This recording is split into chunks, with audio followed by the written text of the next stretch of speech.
Fostering connection through vulnerability, the People Pleaser podcast validates struggles, celebrates growth, and inspires positive change.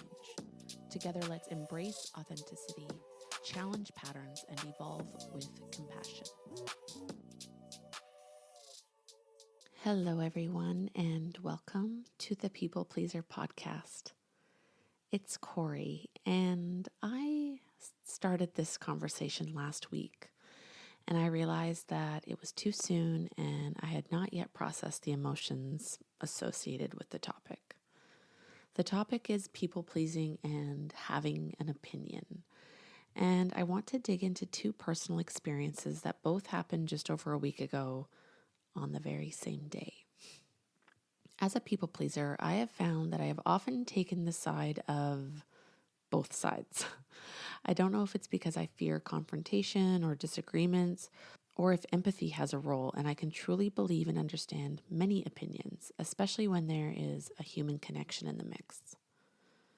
I have to acknowledge that a lot of the things I believe in come from a feeling within me, and that I can become quite flustered when I'm asked to prove my point or back up my opinion because I feel these opinions so deeply. This can definitely be dangerous territory and requires a high level of discretion because not all opinions are facts. They are often rooted in our own personal experiences. I've actually recently learned in school that through the lens of psychology and other social sciences, our experiences can be viewed as valuable guides towards the truth. But drawing firm conclusions from experience can be affected by our tendencies to ignore events that do not support our beliefs, and this is called confirmation bias. I have also found difficulty in holding strong opinions because I want to make space for context, and I fear that by taking a strong stance, I may be pigeonholing myself, which could lead to feelings of isolation, and it makes it difficult to change my mind or accept new perspectives.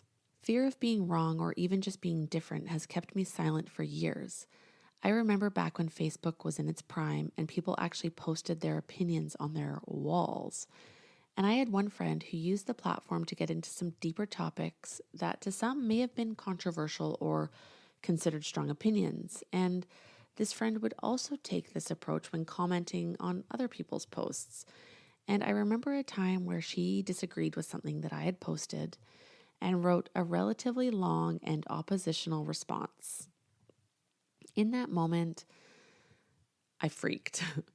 I began to question my initial post, my initial opinion, and feared that I had upset her or that I had shared the wrong belief.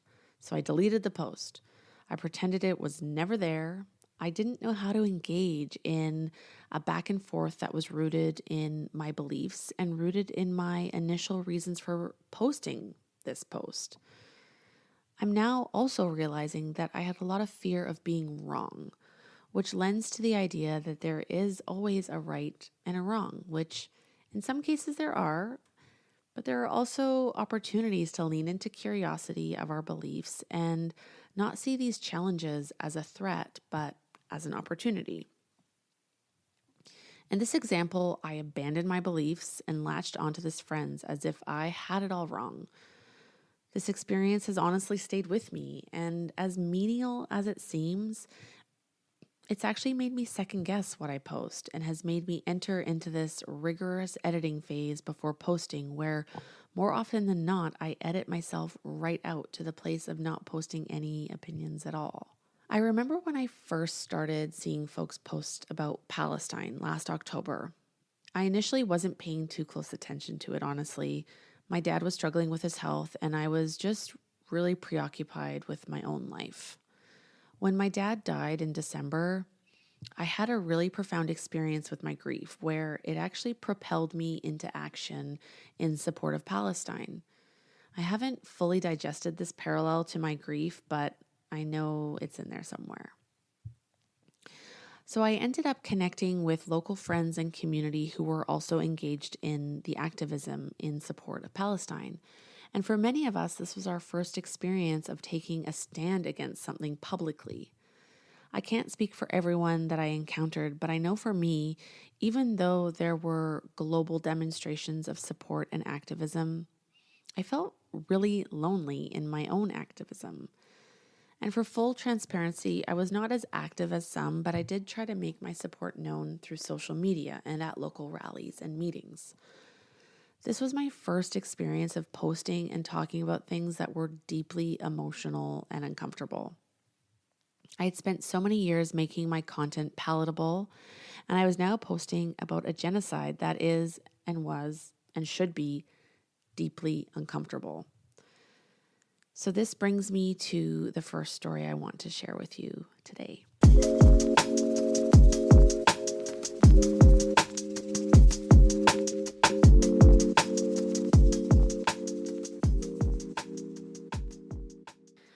So, just over a week ago, a friend approached me with some feedback.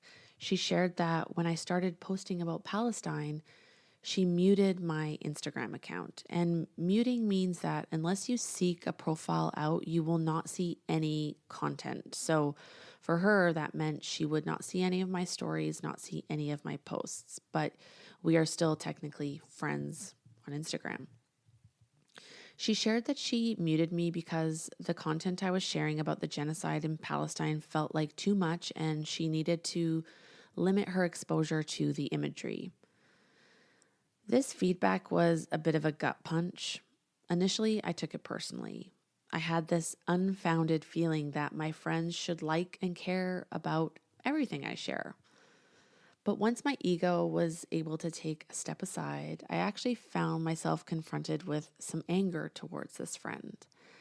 My feelings is that we should be uncomfortable witnessing a genocide, and this discomfort can be used as fuel to further advocate for change. I had to reckon with these feelings as well and acknowledge that most of us have not been in this close of a proximity with a genocide before, and that for many, or most, we have no idea what to do. Unfortunately, I didn't take this opportunity to explore things further with my friend. I answered by acknowledging that we are all seeking to fulfill different needs on social media, and I left it at that. I'm not yet at a place where I feel comfortable in activism or just in anything where, I'm comfortable telling people what I think they should do. I still tend to take the path of least resistance and leave my opinions to myself unless I'm asked. I'm not seeking to control or influence others, but I am, however, trying to get increasingly comfortable with my own opinions, and I figure that's a pretty good place to start. The second situation that happened recently also took place on a social media platform, this time Facebook.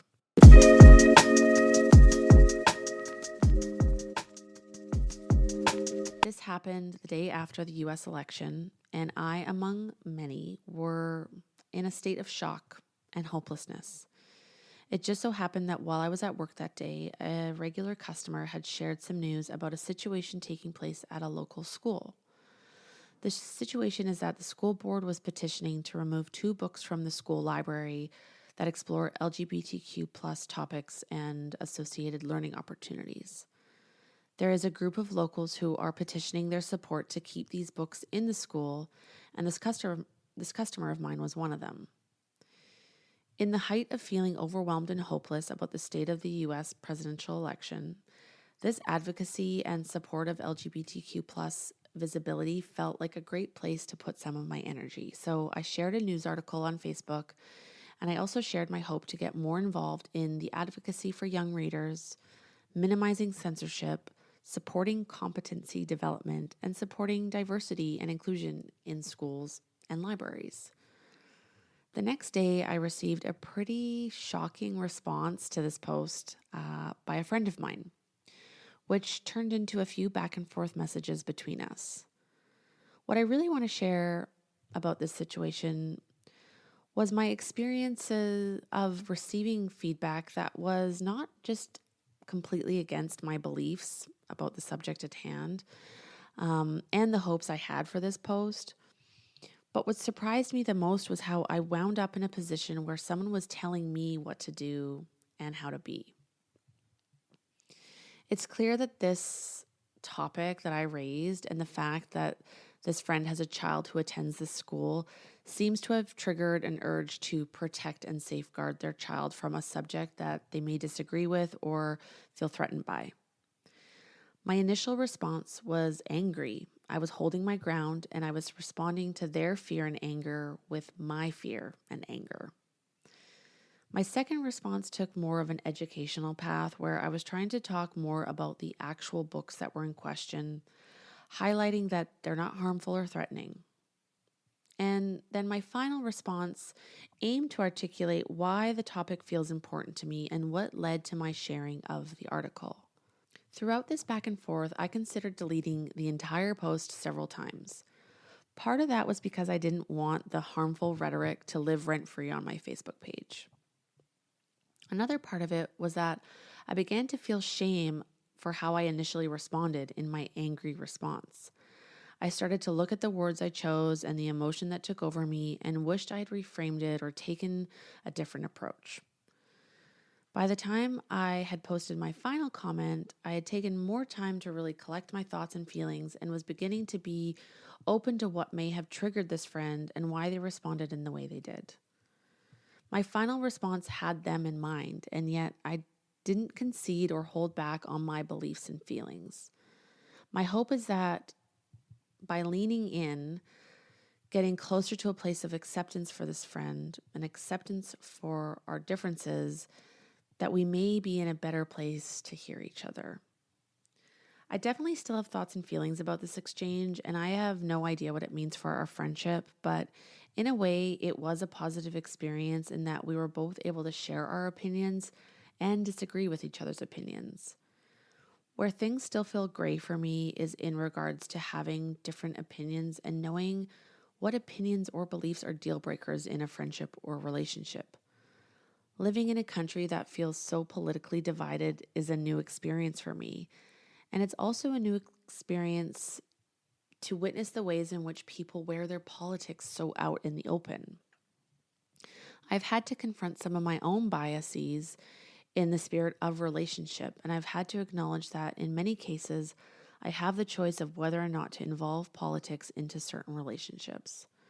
I don't think there is one way of doing this, and I think it will look really different depending on the relationship. But it is something that I'm open to because I do believe that relationships are powerful and that isolating ourselves further and further away from each other is not the path I want to take. I think another theme with these two recent experiences surrounds the fact that I want to use my social media platforms to talk about things that are important to me. I'm putting myself out there and my opinions for the public to see, experience, and potentially engage with. I don't want to change this. In fact, this has been the most meaningful way I have engaged with these online tools. I have, however, learned that by putting myself out there, I'm putting myself out there. And I have surrounded myself with dynamic people with dynamic opinions and life experiences. I think it can actually be quite profound to look at just how different we are from one another. But the awareness that I'm still developing is what differences feel unsafe or completely unaligned with my values. I would like to think that I can be friends and find similarities and connection with a lot of different people and different beliefs. However, I also think it's okay to acknowledge the non-negotiables. Once again, this is Corie with the People Pleaser Podcast. Thank you so much for supporting the podcast. And if you liked what you heard, please consider leaving a 5-star rating and a review on either Apple Podcasts or Spotify. You can find daily content from me on both Instagram and TikTok. Thank you so much for listening, and I will catch you on the next episode.